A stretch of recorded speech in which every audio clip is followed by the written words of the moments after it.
Hi everyone. So for step 3, we were asked to redesign the print ad that we found for steps 1 and 2 for our mini assignment 1.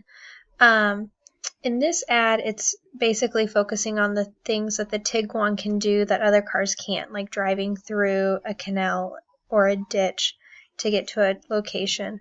How I would change this is focusing on the safety features of the Tiguan and the clearance level of this particular vehicle.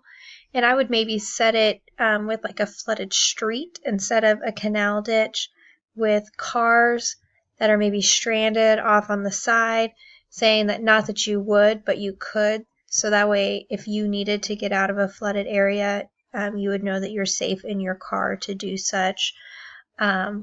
Those are kind of just like the minor tweaks that I would make on this particular ad to make it geared more towards a different audience, especially one that's more focused on the safety features of a vehicle rather than the off-roading capabilities.